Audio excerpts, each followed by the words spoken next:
Assalamualaikum warahmatullahi wabarakatuh. Jumpa lagi bersama saya Adi di channel Ngulik Sejarah. Pada video kali ini saya akan kembali lagi membacakan suatu kisah misteri yang kali ini berjudul tentang cerita Cinta Ditolak Dukun Bertindak Pelet Jaran Goyang. Cerita pada kali ini ditulis oleh akun yang bernama Enlaila. Nantinya kalian juga bisa mengunjungi tweet beliau secara langsung. Yuk, daripada kita lama-lama, daripada kita penasaran juga bagaimana ceritanya, mari kita langsung saja menuju ke ceritanya. Perhatikan baik-baik, karena ceritanya akan segera saya mulai. Oh ya, sebelumnya, siapkan tempat ternyaman kalian dan juga siapkan camilan kalian, karena cerita ini lumayan agak panjang. Dan jangan lupa gunakan earphone terbaik kalian, agar kalian mendapatkan kualitas audio yang jauh lebih baik.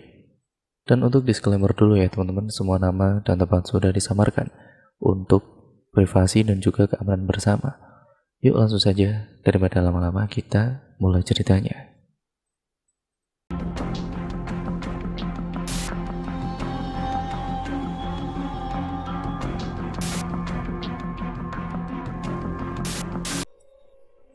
Andre bekerja di sebuah perkantoran.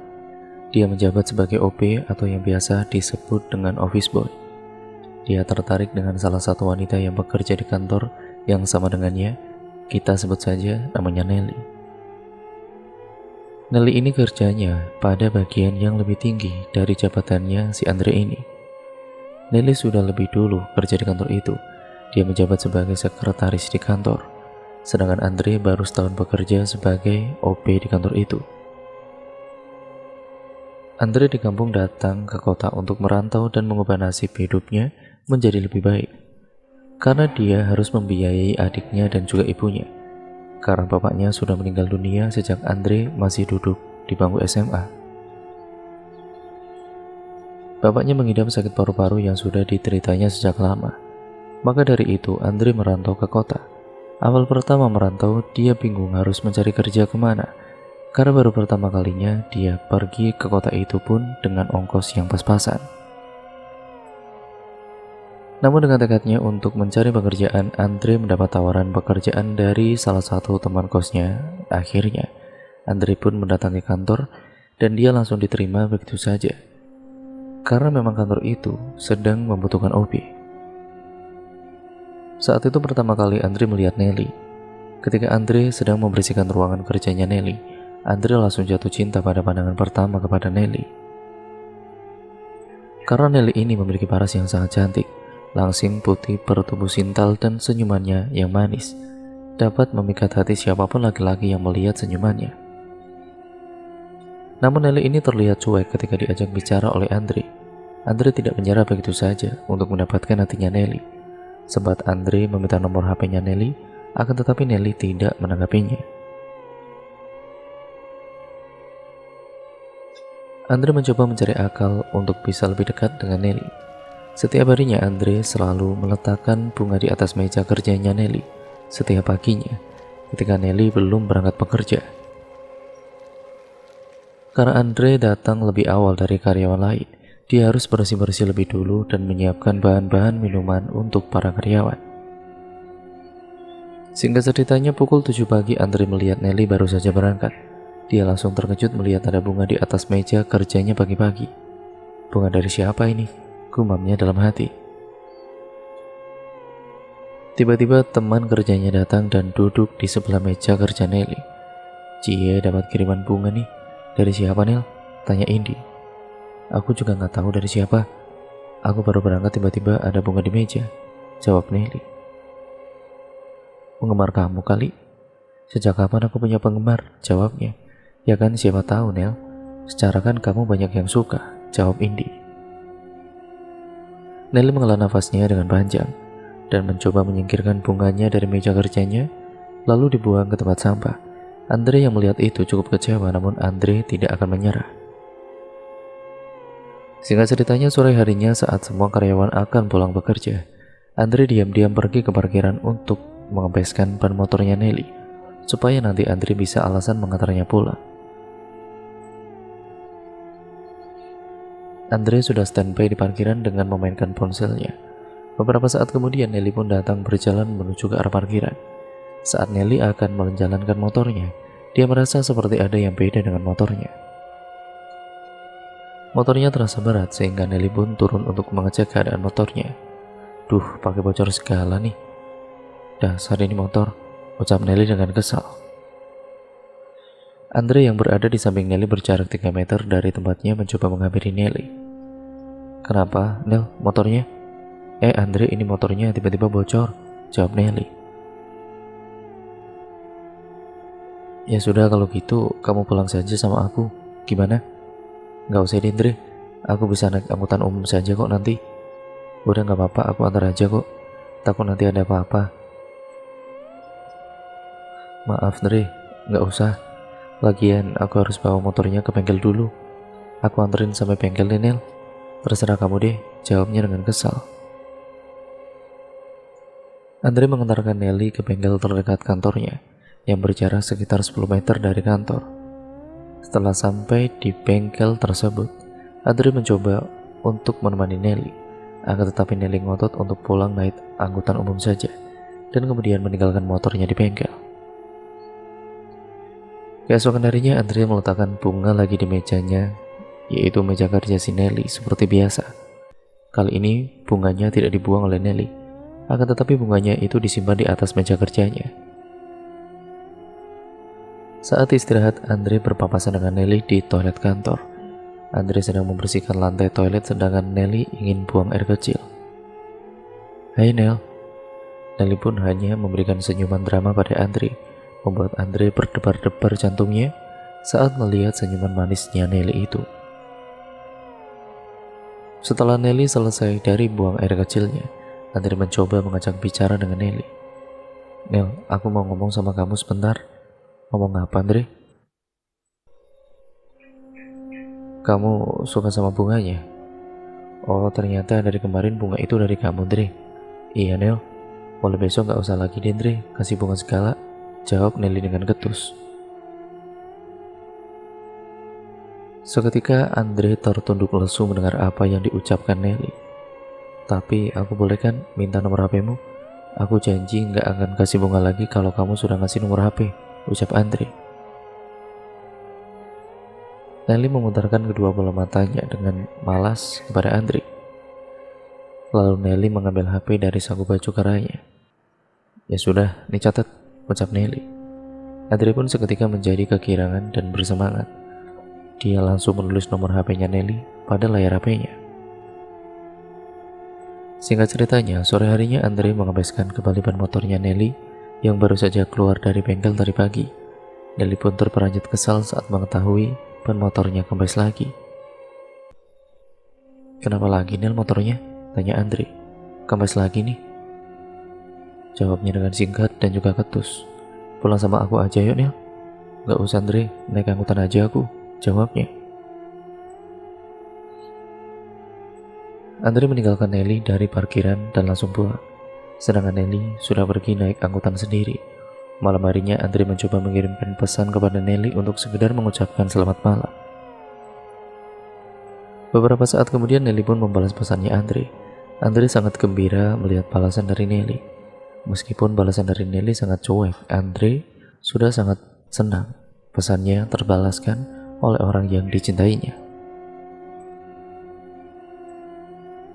Andre tidak akan menyerah begitu saja untuk mendapatkan hatinya Nelly. Setiap hari Andre mengirimkan pesan untuk Nelly, namun tidak mendapat balasan dari Nelly, bahkan hanya centang satu saja. Saat pulang kerja dari kantor, Andre mencoba untuk mengembeskan lagi ban motornya Nelly. Nelly menolak lagi tawaran dari Andre untuk diantar untuk pulang. Andre pun berbincang terlebih dahulu dengan teman kerjanya di depan kantor sambil menikmati suasana sore hari. Namun Andre mau pulang. Dia itu melihat Nelly masih berada di depan halte kantornya menunggu angkutan. Akhirnya Andre pun menghampiri Nelly yang duduk sendirian. Nel, kamu belum pulang ternyata. Iya, belum ada angkutan lewat dari tadi. Ya sudah, pulang sama aku aja yuk, kata Andre. Karena sedari tadi tidak melihat ada angkutan yang lewat dan Nelly juga ingin cepat pulang karena sudah lelah. Akhirnya dengan terpaksa Nelly menerima tawaran dari Andre untuk pulang dengan Andre. "Ya udah Andre, aku pulang sama kamu." "Nah gitu dong," ucap Andre. Dalam hatinya Andre sangat berbunga-bunga saat Nelly mau diantar pulang dan berboncengan dengan Andre. Di tengah perjalanan, Andre membuka obrolannya dengan Nelly. Namun Nelly asik dengan memainkan layar ponselnya di sepanjang jalan. "Nel, kamu..." Belum selesai Andre berbicara. Tiba-tiba Nelly ini memotong pembicaraan dari Andre. Sudah Andre, kamu fokus nyetir aja," ucap Nelly. Seketika Andre pun terdiam karena bentangan dari Nelly. Tapi Andre masih tetap ngeyel dan ingin benar-benar ngobrol. Ini kesempatan Andre untuk ngomong sama Nelly. "Nel, nanti malam kita jalan yuk ketemuan," ucap Andre. Maaf Andre, gak bisa. Aku capek dan aku masih banyak kerjaan juga yang harus aku selesaikan." "Tapi Nel, kali ini aja Nel," ucap Andre. Tiba-tiba motornya Andre mengerem mendadak karena di depan jalannya itu ada seekor kucing yang melintas secara tiba-tiba. Untungnya Andre tidak jatuh dan tidak menabrak kucing itu. "Tuh kan aku juga bilang apa Andre, kamu itu fokus nyetir saja," ucap Nelly. Iya maaf Nel, aku gak sengaja kok." Hari mulai petang, semburat sinar matahari mulai membenamkan wujudnya dengan sinar jingga yang sangat indah. Beberapa saat kemudian, akhirnya Andre sampai di depan rumahnya Nelly dan mengantarkan Nelly dengan selamat.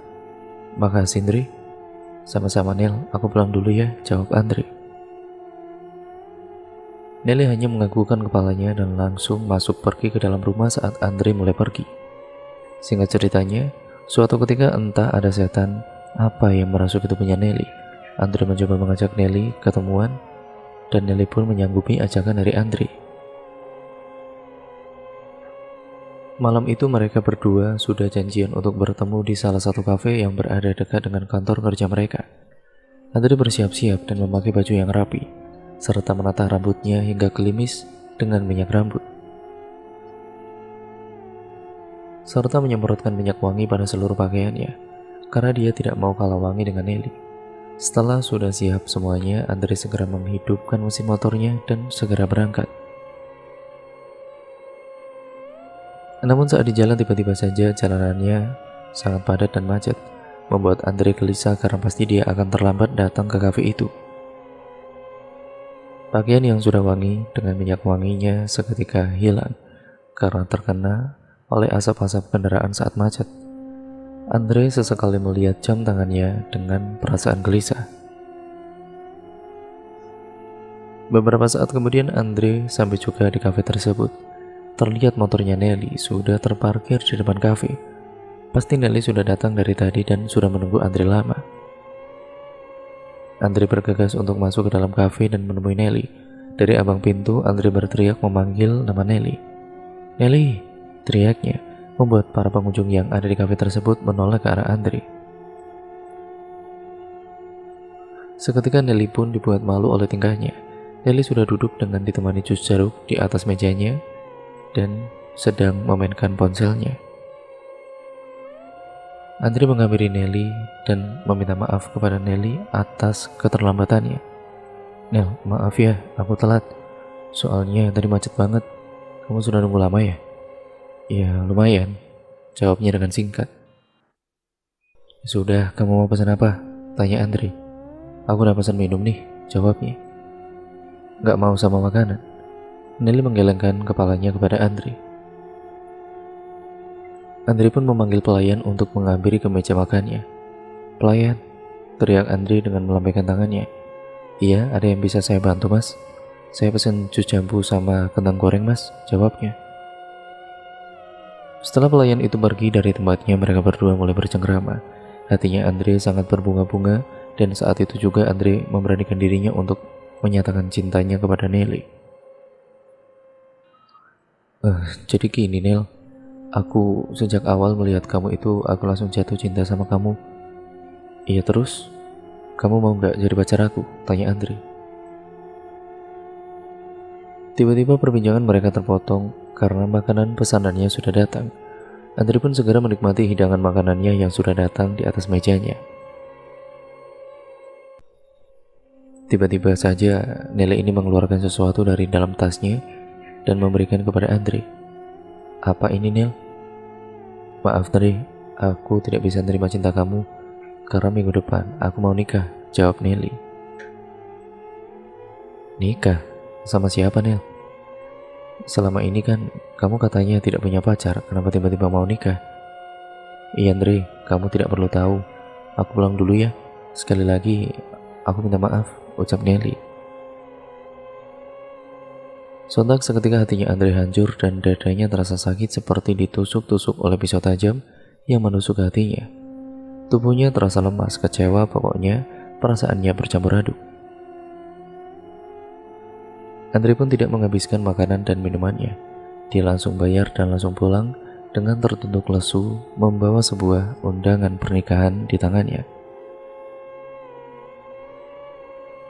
Andre melajukan motornya dengan perlahan dan kedua matanya terus mengeluarkan air mata hingga Andre hampir saja menabrak motor lain yang ada di depannya. Singkat ceritanya, Andre di dalam kosannya itu selalu saja melamun dengan tatapan kosong. Andre dipecat dari kantornya karena sudah 1 bulan dia tidak pernah masuk kerja. Setiap harinya di kosan Andre tidak terurus sekali tubuhnya. Apalagi kosannya itu yang selalu berantakan, bahkan debu-debu di ruangan kosannya terlihat jelas. Tubuhnya menjadi kurus kering, tulangnya sampai kelihatan, rambutnya acak-acakan, tubuhnya berbau karena selama ini Andre tidak pernah mandi, dia tidak pernah makan. Sempat Andre berpikir untuk bunuh diri, namun niatnya itu masih terkalahkan dengan rasa takut dalam dirinya. Andre juga sudah berkali-kali curhat dengan sahabatnya yang ada di kampung tentang kegalauannya.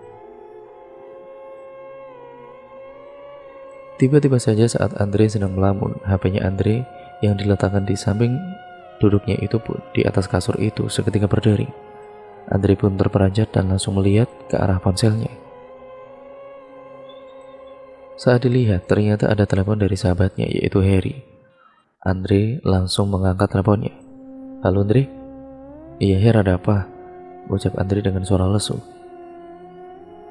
Masih galau saja kamu Andre? Ya gimana Her? Aku masih sakit hati. Ya aku tidak terima sekali Her kalau gitu. Kamu pulang dulu saja Andre ke kampung, daripada di kota kamu galau terus, ucap Harry. Iya sudah, nanti besok aku mau pulang kampung. Andre pun menutup obrolan dan memutuskan sambungan teleponnya. Malam itu, Andre mulai mengemasi barang-barangnya untuk dibawa pulang ke kampung halamannya.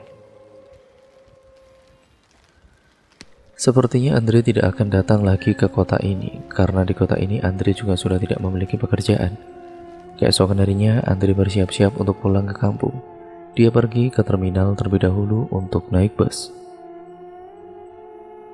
Saat Andre sedang menunggu di warung untuk sarapan terlebih dahulu dan menunggu keberangkatan busnya, tiba-tiba saja ada sosok bapak-bapak yang menghampiri ke arah Andre.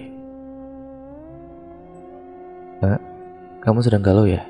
Wajahmu terlihat sedih sekali, ucap bapak itu. Maaf, bapak siapa ya? Saya Abaranto, jawabnya. Kamu mau pulang kampung ya nak? Tanya Abah. Iya bah, Abah kok bisa tahu kalau saya sedang galau? Abaranto hanya tersenyum kepada Andre. Namanya anak muda, pasti kalau ditolak cintanya pasti ya galau, kata Abah. Sontak Andre terkejut karena dari mana Abaranto ini bisa tahu kalau Andre baru saja habis ditolak oleh seseorang. Kalau kamu mau dia terpikat denganmu, Abah punya caranya. Dengan cara pelet, nanti dia akan tergila-gila denganmu, ucap Abaranto. Pelet bah, bagaimana caranya? Tanya Andre. Kalau kamu ingin melakukan pelet itu, datanglah ke rumah saya, ini alamatnya. Kamu pikirkan saja dulu matang-matang. Iya mbak, terima kasih. Tiba-tiba saja Abaranto menghilang entah kemana perginya, membuat Andre mencari ke segala arah sekeliling. Namun, dia tidak melihat lagi wujud Abaranto. Beberapa jam kemudian, Andre pun mulai berangkat. Busnya di sepanjang jalan, Andre ini masih memikirkan dengan apa yang dikatakan oleh Abaranto tentang pelet itu. Namun di sisi lain, Andre sedang sedih memikirkan Nelly yang sebentar lagi akan menjadi milik orang lain. Singkat ceritanya, Andre sampai di terminal kampungnya dan ternyata Harry sudah menunggunya di depan terminal. Harry melambaikan tangan kepada Andre. "Andre, sini!" teriak Harry. Andre pun menghampiri ke arah Harry yang sudah menunggunya. Sebelumnya Andre memang meminta dijemput oleh Harry. "Sudah nunggu lama ya, Her?" "Lumayan. Udah yuk pulang."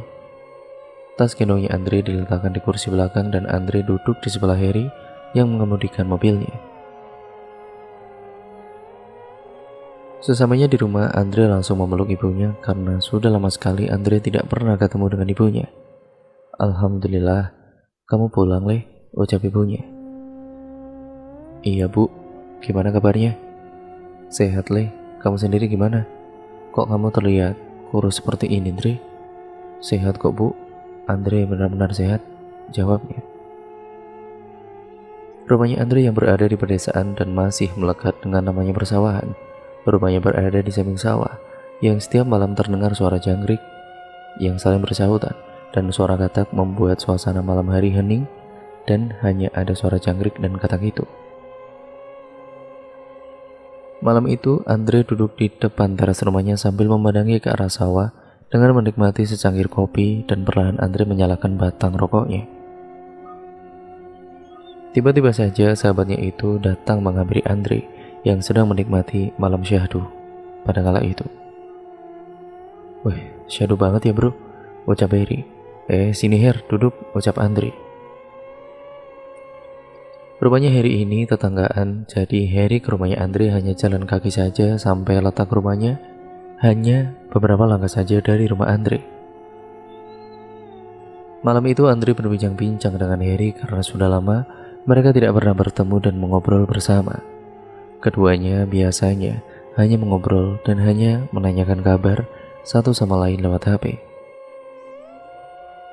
"Oh iya Her, kemarin di terminal aku ketemu bapak-bapak. Dia menghampiri aku dan dia menawarkan sama aku tentang pelet."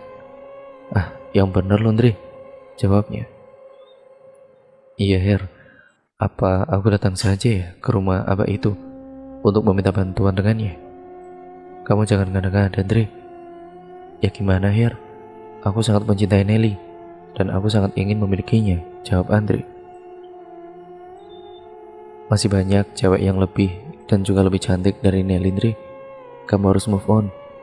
"Gak bisa Her, aku maunya Nelly. Hatiku cuma ada Nelly saja," jawab Andre. Harry tidak menjawab lagi ucapan Andre karena Andre ini keras kepala sekali dan kalau dibilangin pasti ngeyel. "Besok anterin aku ya Her." "Enggak ah, males," jawabnya. "Tolonglah, katanya kamu akan selalu ada buat aku dan mau patuhin aku." Iya Andre," jawab Harry. Keesokan harinya Andre dan Harry pun pergi ke tempat Abah Ranto. Secari kertas yang bertuliskan alamat Abah Ranto masih disimpan oleh Andre. Dan saat itu Andre bawa untuk menunjukkan jalannya. Perjalanan yang mereka tempuh, menempuh sekitar 2 jaman dari rumah Andre. Saat sampai di kampungnya Andre itu bingung karena belum tahu nama rumahnya Baranto. Kampungnya juga terlihat sepi dan masih banyak hutan serta kebun di kanan kiri jalannya. Rumahnya di kampung itu sangat jarang tidak berjejeran dan tidak berhadapan-hadapan. Bahkan tidak ada satu orang pun yang lewat jalan itu. Akhirnya Andre dan juga Harry pun terus berjalan hingga beberapa saat kemudian mereka berjalan. Di depan jalan mereka melihat ada sebuah warung makan. Harry dan Andre pun berhenti untuk mampir ke warung itu dan makan siang. Karena mereka belum makan, perutnya terasa sangat keroncongan. Dan mereka berniat untuk menanyakan kepada penjual warung di mana letak rumahnya Abah Ranto. Saat mereka sedang menikmati makanannya, tiba-tiba saja ibu penjualnya menanyakan kepada mereka, "Kalian itu dari mana, mau kemana?" Ini Bu, kami mau cari rumahnya Abah Ranto. Apakah ibu tahu?" "Oh, Abah Ranto, itu rumahnya yang berada di paling pojok jalan. Kalian lurus saja sampai pojok, nanti ada rumah yang berbentuk dari bambu. Itu rumahnya Abah Ranto." Terima kasih ya Bu, kami mengerti, jawab Andri. Setelah selesai menghabiskan makanannya, mereka langsung bayar dan segera pergi menuju ke rumahnya Abaranto. Beberapa saat kemudian, akhirnya mereka berdua sampai juga di rumahnya Abaranto. Depan rumahnya itu halamannya terlihat luas, akan tetapi rumahnya tertutup. Mereka berdua turun dan mengetuk pintunya dengan perlahan serta mengucapkan salam. Assalamualaikum. Waalaikumsalam. Terdengar suara wanita dari dalam rumah dan membukakan pintunya. Kalian cari siapa? Tanya ibu-ibu dengan menggunakan baju kebaya Jawa Jarik berwarna coklat. Maaf Bu, saya mau cari Abaranto. Abarantonya ada? Ada, mari silakan masuk dulu. Andri dan Heri pun masuk dan duduk di kursi yang terbuat dari bambu. Beberapa saat kemudian Abaranto datang menghampiri mereka, sedangkan istrinya membawakan 2 gelas minuman untuk mereka berdua. Silakan diminum. Iya Bu, terima kasih ya Bu, jawab keduanya. Kamu yang waktu itu di terminal ya? Iya Bah. Ada apa kamu datang sini?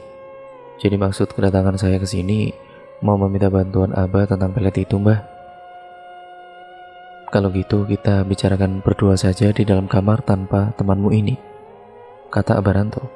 Andri pun mengikuti apa yang dikatakan oleh Abaranto. Mereka berdua masuk ke dalam kamarnya Abaranto. Ruangannya masih beralaskan tanah dan terlihat seisi kamarnya ada beberapa sesajen serta ada pajangan keris yang mungkin keris keramat. Kamu beneran yakin mau melakukan pelet ini? Yakin Bah, saya sangat mencintai dia. Dan saya mau dia menjadi milikku selamanya, ucap Andri. Namanya pelet jaran goyang. Pelet ini akan berhasil jika kamu berhasil melakukan ritual. Kalau saya gagal gimana Mbah? Kalau kamu gagal melakukan ritual itu, maka kamu akan menjadi gila, ucap Abah. Bagaimana cara ritualnya Bah? Kamu harus pergi ke air terjun yang ada di bawah kaki gunung Kamung ini. Di sana kamu harus bertapa merapalkan mantranya selama 3 hari berturut-turut, dan kamu tidak boleh makan bahkan minum, jelas Abaranto. Lalu Abaranto memberikan selembar kertas yang bertuliskan mantra-mantra. Ini nanti kamu bawa dan baca sepanjang hari selama 3 hari tanpa henti. Dan kamu jangan pernah melihat ke arah belakang atau kemanapun jika kamu mendapat gangguan, jelas Abaranto. Jika kamu menoleh atau memandangnya, kamu akan mati, tambah Abah. Baik Mbak, saya mengerti. Ya udah, bagus. Setelah mengerti semua apa yang dikatakan oleh Abaranto, Andri dan Heri pun bergegas segera pulang ke rumah. Malam harinya Andri menyiapkan barang-barang bawaannya untuk bekal pertama melakukan ritual nanti. Andri membawa baju untuk gantinya dan membawa pedang untuk berjaga-jaga. Pedang itu Andri bungkus dengan menggunakan kertas koran dan dimasukkan ke dalam tas yang akan dibawanya. Keesokan harinya, Andri diantar oleh Heri menuju ke air terjun itu. Namun sesampainya di sana, Heri tidak mengantarnya sampai di air terjun, karena hanya Andri yang akan melakukan ritual. Jadi Heri hanya mengantar saja sampai di depan hutan saja. Maaf ya Andri, aku hanya bisa antar kamu sampai sini, ucap Heri. Iya gak apa-apa Her. Ya makasih udah mau nganterin aku sampai sini. Doakan aku semoga berhasil. Kamu hati-hati Andri, ucap Heri. Heri pun kemudian pulang ke rumah dan meninggalkan Andri sendirian dalam hutan menuju ke air terjun. Dengan perlahan-lahan Andri berjalan menyelusuri jalanan hutan yang rindang dan sangat hening suasananya. Hanya ditemani dengan suara jangkrik dan katak yang saling bersahutan. Perjalanannya menuju ke air terjun itu pun cukup jauh dan menempuh waktu beberapa jam. Hari mulai petang, nafasnya terasa terengah-engah dan keringat yang mengucur di seluruh tubuhnya. Akan tetapi Andri tetap melanjutkan perjalanannya untuk segera sampai di air terjun tujuannya. Tiba-tiba saja Andre mendengar ada suara langkah kaki yang mengikutinya dari belakang tubuhnya. Suaranya seperti langkah kaki yang bergesekan dengan rumput. Namun Andre mencoba untuk tetap tenang dan tidak menghiraukan apa yang ada di belakangnya, karena dia tahu itu bukan sosok manusia melainkan sosok yang mencoba mengganggu Andre. Andre masih ingat dengan pesan dari Abaranto untuk tidak menengok ke arah sosok itu. Andre terus berjalan lurus dengan tubuh yang sebenarnya sudah gemetaran. Tiba-tiba ada suara yang memanggil-manggil namanya. Dia mendengar suara itu dan Andre mengenal suara itu, yaitu suara dari sahabatnya yaitu Harry. "Dre, sini Dre, aku di belakangmu, tunggu aku Dre," ucapnya. Akan tetapi Andre tetap tenang dan harus melanjutkan perjalanannya. Pandangan Andre lurus ke depan, tiba-tiba ada suara cekikikan ketawa suara perempuan. Dia tahu kalau perempuan itu terbang melayang tepat di atasnya. Andre tidak melihat ke atas walaupun dia tahu sosok yang terbang melayang itu adalah sosok kuntilanak merah. Dan beberapa saat kemudian Andre akhirnya sampai di tempat air terjun itu. Andre duduk bersila di atas batu besar yang ada di depan air terjun itu. Dia mulai mengeluarkan kertas mantranya dan mulai bertapa melakukan ritualnya. Dengan khusyuk dan juga tidak menghiraukan gangguan-gangguan yang datang, Andre membacakan mantranya. Malam itu tiba-tiba angin datang sangat kencang dan suasananya sangat dingin, membuat bulu kuduk Andre berdiri dan merinding. Terdengar suara harimau mengaum tepat di belakang tubuhnya. Andre tetap fokus membacakan mantranya, tidak peduli dengan kedatangan harimau itu. Kemudian terdengar suara lain, yang yaitu suara tertawa dengan suara yang sangat berat. Hari pertama dan kedua, Andre berhasil melakukan ritualnya. Tibalah di hari ketiga atau hari terakhir, Andre bertapa dan merapalkan mantranya. Mulutnya terus berkomat kamit membaca mantra-mantranya. Dan saat itu juga air terjun turun dengan sangat kencang dan derasnya tidak seperti biasanya. Dan hembusan angin kencang membuat tubuh kurusnya Andre seperti akan ikut melayang. Tiba-tiba terlihat sosok cantik, sangat cantik sekali muncul di hadapan Andre dengan menggunakan kebaya Jawa berwarna hijau dan sanggul di kepalanya dengan senyumannya yang sangat manis. Kata Abaranto kalau Andre berhasil melakukan pertapaannya dan merapalkan mantranya, akan muncul sosok wanita dari balik air terjun itu, dan dia yang akan memberitahu langkah selanjutnya yang harus dilakukan oleh Andre. "Kamu berhasil dan saya terima," ucap Nyi Ratu. "Lalu aku harus bagaimana lagi, Nyai? Kamu datang ke rumahnya wanita itu, lalu kamu siramkan air terjun ini di belakang rumahnya. Lalu kamu rapalkan mantra itu 3 kali, lalu tiup dari belakang rumahnya." "Baik Nyai, saya akan laksanakan." Sosok Nyai Ratu itu seketika menghilang entah kemana, namun aroma wangi kembang dari tubuhnya masih tertinggal. Andre pun mengambil air terjun itu dengan menggunakan botol yang sudah dibawanya dari rumah. Karena Andre selama 3 hari ini tidak makan dan minum, tubuhnya menjadi terlihat semakin kurus dan lemas tidak berdaya. Di samping air terjun itu ada sebuah pohon pepaya, dan kebetulan ada salah satu buah pepaya yang sudah ranum. Andre pun memetik buah pepaya itu untuk mengganjal perutnya yang lapar. Setelah selesai makan buah pepaya itu, Andre langsung minum air dari air terjunnya yang terlihat benar-benar jernih. Andre langsung bergegas untuk pulang ke rumahnya. Kemudian singkat ceritanya, Andre berniat ke kota lagi untuk mendatangi rumahnya Nelly dan meminta diantar oleh Harry. Harry pun tidak keberatan untuk mengantarkan sahabatnya itu ke kota. Namun saat sampainya di kota, ternyata hari itu juga acara pernikahannya. Ya, pernikahan Nelly akan segera dimulai. Maka dari itu, Andre bergegas untuk pergi ke halaman belakang rumahnya Nelly, sedangkan Harry akan mengawasi situasi keadaan rumah itu. Andre melakukan aksinya di pagi hari, sedangkan semuanya sedang sibuk di halaman depan karena akadnya akan segera dimulai. Belum selesai Andre merapalkan mantranya, ternyata Nelly sudah sah menjadi istri orang. Namun Andre tidak menyerah. dan masih tetap melanjutkan merapalkan mantranya sampai selesai. Setelah selesai, Andre menyiramkan air terjun ke halaman rumah belakangnya Nelly itu dan meniupkan tiupan 3 kali ke arah rumahnya. Lalu Andre dan Harry bergegas pergi meninggalkan rumah Nelly dan kembali ke kampungnya. Di kampungnya, ibunya Andre menyarankan supaya Andre bekerja di sekitaran kampung saja. "Andre, kamu tidak usah kerja di kota lagi, kamu kerja di sini. Ibu lebih nyaman kalau kamu ada di rumah, Andre," ucap ibunya. "Tapi di kampung aku mau kerja apa, Bu?" "Kamu bisa teruskan sawah peninggalan Bapak yang selama ini digarap oleh orang lain." Baiklah, Bu. Andre mau meneruskan sawahnya Bapak," jawabnya. Ibunya pun tersenyum bahagia setelah mendengar jawaban dari anak pertamanya. Malam harinya tiba-tiba saja Nelly merasakan sakit yang teramat sangat di dadanya, napasnya tersengal-sengal. Bahkan Nelly berteriak-teriak tidak karuan seperti orang kesurupan. Suaminya melihat Nelly sangat ketakutan, padahal malam itu malam pertama mereka setelah menikah dan sah menjadi sepasang suami istri.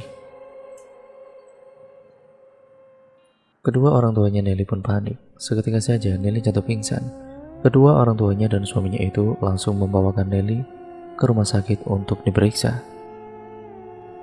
Saat diperiksa oleh dokter, katanya Nelly tidak menderita sakit apapun. Katanya Nelly hanya kecapean saja. Akhirnya dokter hanya memberikan vitamin kepada Nelly. Malam itu sepulangnya dari rumah sakit, Nelly langsung tertidur karena kecapean. Namun di malam hari saat ibunya terbangun dan ingin buang air kecil ke toilet, ibunya ini melihat Nelly dengan menyindan dan duduk di depan televisi. Rambutnya sedang disisiri oleh sosok wanita yang menggunakan kebaya dan rambut bersanggul di kepalanya. Sontak saja ibunya terkejut dibuatnya, dan ibunya pun langsung gemetaran. Ibu Nelly pun langsung ke kamar dan memanggil suaminya yang masih tidur. "Pak, Bapak, bangun Pak," teriak ibunya dengan menepuk pundak suaminya. Bapaknya Nelly pun terbangun dengan malas-malasan dan mengucap kedua matanya. "Ada apa, Bu?" "Nelly, Pak, dia sedang bersama dengan perempuan di depan televisi dan disisiri Pak rambutnya," ucap ibunya. Perempuan siapa, Bu? Kan di rumah ini tidak ada perempuan selain ibu dan Nelly." "Sudah kita lihat saja Pak, ayo." Kedua orang tuanya Nelly pun mengendap-endap berjalan menuju ke ruang televisi. Namun saat melihat ke ruang televisi ternyata tidak ada siapa-siapa. "Mana sih Bu? Nggak ada siapa-siapa kok." "Tadi ada Pak, beneran," jawab ibu. Ibu ini halusinasi palingan. Ayo kita ke kamarnya coba." Kebetulan saat itu kamarnya Nelly terbuka sedikit pintunya, jadi mereka bisa mengintip dari arah luar. Ternyata Nelly sedang tertidur pulas bersama dengan suaminya. "Tuh, Nelly sedang tidur pulas, Bu. Udah kita tidur lagi saja," ucap bapak. Bapak dan juga ibunya Nelly langsung kembali ke kamar untuk melanjutkan tidurnya. Namun ibunya masih tetap saja kepikiran dengan apa yang dilihatnya tadi. Keesokan harinya Nelly menjadi berubah sikapnya. Dia lebih murung dan terdiam, bahkan diajak ngobrol oleh suaminya.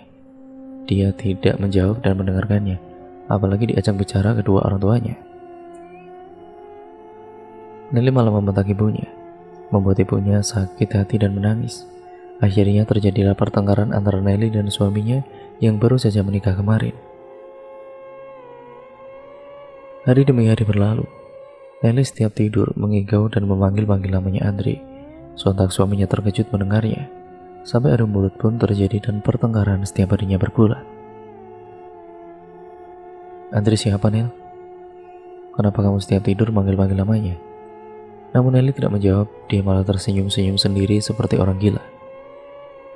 "Jawab, Nel," bentak suaminya. "Apa sih?" jawab Nelly. "Andre siapa?" tanya suaminya. Kepo saja kamu," jawabnya membuat suaminya Nelly ini naik pitam sampai menampar pipinya Nelly.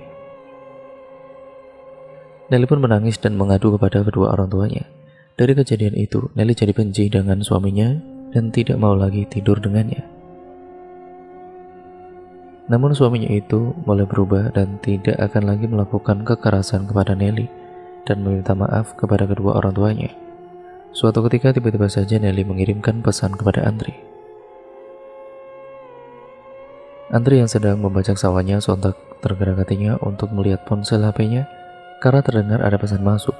Saat dilihat ternyata ada pesan masuk dari Nelly. Andre pun kegirangan karena pesan yang dikirimkan oleh Nelly ini bertuliskan, "Andre, ayo kita nikah."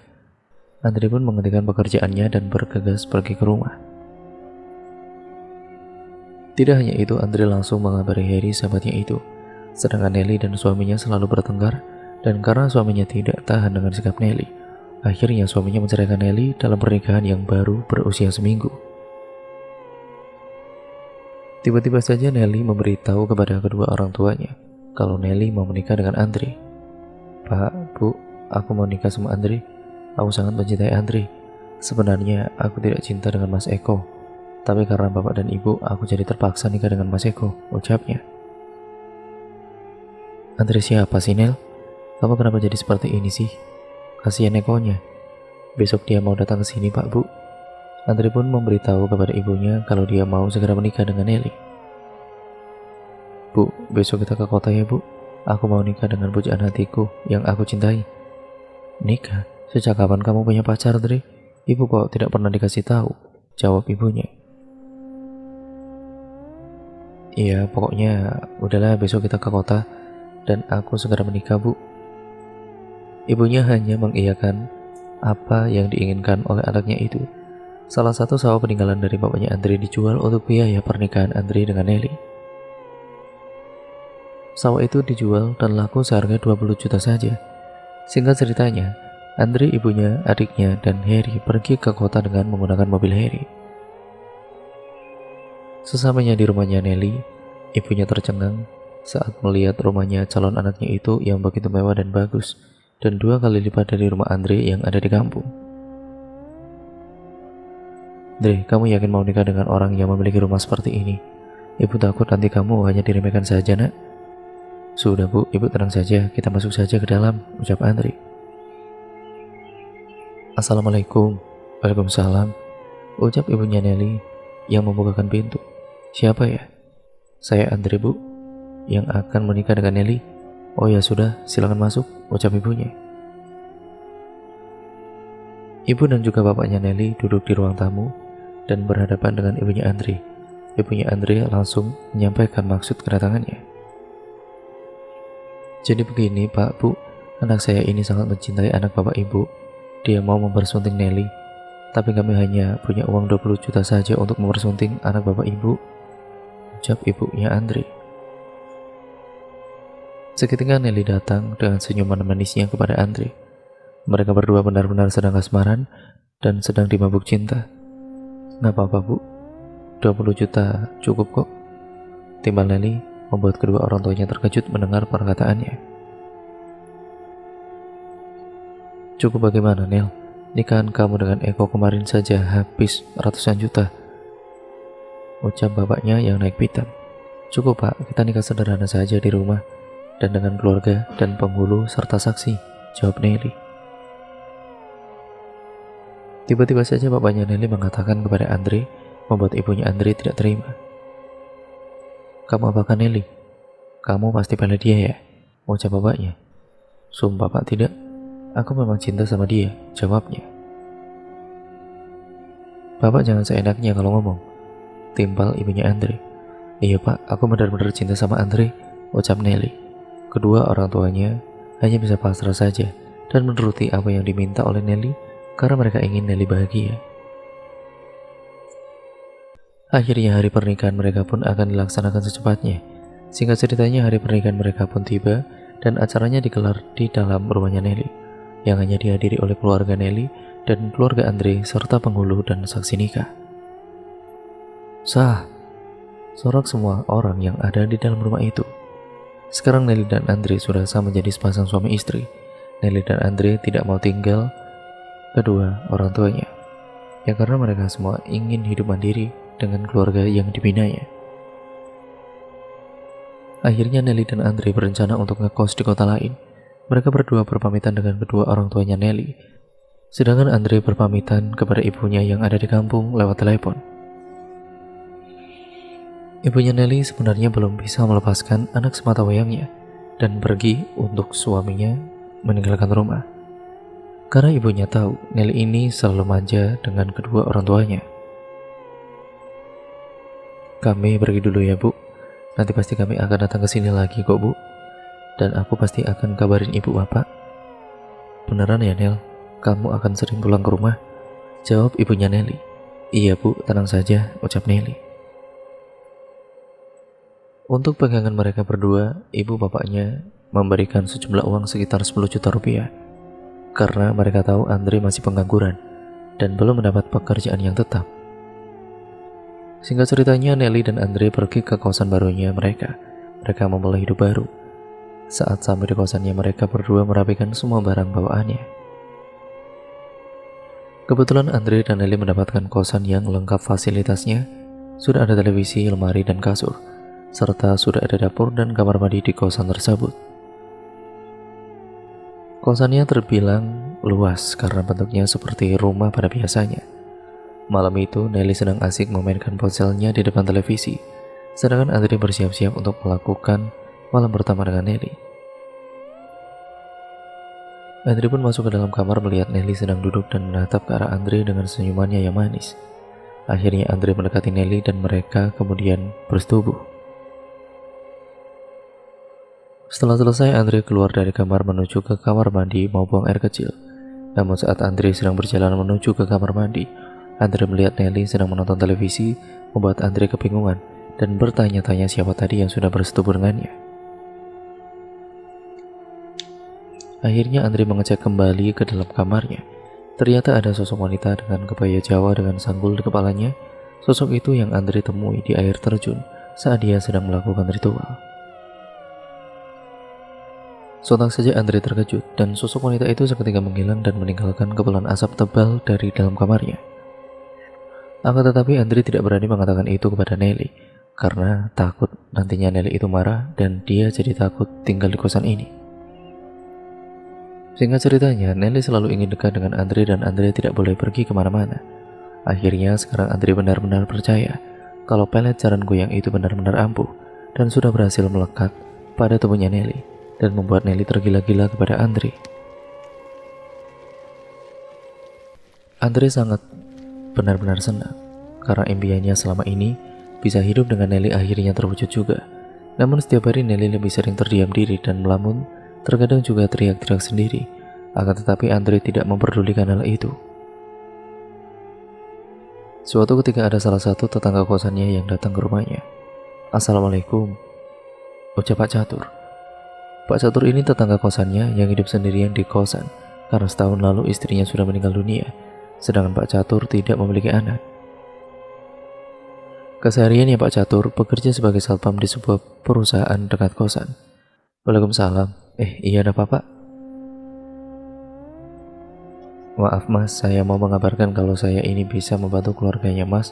Kalau kosan mas mengalami kendala seperti atap bocor, saya bersedia, ucap Pak Catur. Oh iya pak, ayo masuk dulu pak, mampir, ucap Andre. Pak Catur masuk dan duduk di kursi ruang tamunya. Tiba-tiba Nelly keluar dan menyapa Pak Catur. Pak, ucap Nelly dengan membawakan air minum serta cemilan untuk Pak Catur. Namun tiba-tiba pandangan Pak Catur pada Nelly seketika berubah. Karena Pak Catur melihat di belakang tubuhnya Nelly ada sosok wanita yang berwajah pucat dengan menggunakan kebaya serta sanggul di kepalanya. Kebetulan Pak Catur ini memang memiliki indera keenam, jadi Pak Catur bisa melihat sosok-sosok yang tidak kasat mata. Silakan diminum dulu pak, minumannya, ucap Nelly. Pak Catur segera meminum minumannya yang sudah dihidangkan oleh Nelly. Dan Pak Catur tidak berani menatap ke arah Nelly. Tangannya gemetaran saat memegangi gelasnya. Kenapa pak? Gak apa-apa mas, jawab Pak Catur dengan gugup. Saya pamit pulang dulu ya mas, mbak. Masih ada urusan, ucap Pak Catur. Loh kok buru-buru banget pak, ucap Andre. Iya maaf ya mas, masih ada urusan, jawab Pak Catur. Pak Catur pun diantar oleh Andre ke depan. Mas, sebenarnya ada yang saya mau omongin tentang istri saya, ucap Pak Catur. "Kenapa Pak?" tanya Andre. Tiba-tiba saja Nelly datang menghampiri mereka. Akhirnya Pak Catur tidak jadi menceritakan kepada Andre. Keesokan harinya, Andre pun akhirnya mendatangi ke rumah Pak Catur karena penasaran. "Pak, sebenarnya istri saya kenapa Pak?" Nelly diikuti oleh sosok wanita di belakang tubuhnya. "Masa sih Pak?" "Iya Mas," jawab Pak Catur dengan singkat. Singkat ceritanya, beberapa bulan kemudian tiba-tiba saja Andre melihat perubahan sikap Nelly yang menjadi cuek dan tidak pernah peduli dengan Andre. Ternyata pelet yang ada di dalam diri Nelly mulai memudar. Suatu ketika Nelly bermimpi buruk, dia sedang disetubuhi oleh sosok genderuwo di sebuah air terjun. Namun Nelly tidak bisa menolak genderuwo itu. Ternyata sosok genderuwo itu menyukai Nelly, dan akhirnya pelet jaran goyang yang melekat dalam diri Nelly ini menghilang karena Nelly disukai oleh sosok jin penunggu air terjun itu. Karena syarat dari pelajaran goyang ini juga, Andre harus selalu datang ke air terjun itu setiap bulan sekali untuk bertapa dan merapalkan mantranya lagi. Namun Amaranto saat itu tidak memberitahu kepada Andre. Maka dari itu, kesempatan jin penunggu air terjun itu menyukai Nelly. Keesokan paginya Nelly sadar dan terkejut saat Nelly terbangun dan di sampingnya ada Andre. Saat itu Andre belum terbangun karena takut. Akhirnya Nelly kabur dari kosannya dan kembali ke rumah orang tuanya. Nelly menangis dan meminta maaf kepada kedua orang tuanya bahwa dia selama ini telah dipelet oleh Andre, membuat rumah tangganya Nelly dan Mas Eko hancur begitu saja. Nelly menjelaskan semuanya kepada kedua orang tuanya. "Kurang ajar anak itu," teriak bapaknya Nelly. Namun yang terjadi dengan Andre sekarang, dia menjadi gila, tertawa-tawa sendiri, teriak-teriak sendiri. Pak Catur tetangganya pun mengantarkan Andre ke kampung halamannya dengan identitas KTP yang ada di dalam kosannya. Andre sekarang menjadi gila dan ibunya sangat sedih melihat anaknya yang sekarang ini. Tidak menyangka kalau Andre telah melakukan hal seperti itu, yang tidak pernah dipikirkan oleh ibunya selama ini. Andre berkeliling di sepanjang jalan dan tanpa mengenakan pakaian apapun, hanya menggunakan celana dalam saja. Sahabatnya pun merasa prihatin dengan apa yang terjadi pada Andre. Andre selalu mengganggu wanita yang selalu lewat di hadapannya. Karena sikapnya yang membuat warga sekitar resah, akhirnya Andre dibawa ke rumah sakit jiwa. Sedangkan Nelly sekarang rujuk kembali dengan mantan suaminya, dan mantan suaminya menerima Nelly kembali. Mereka sekarang hidup bahagia dan sekarang sudah memiliki satu anak.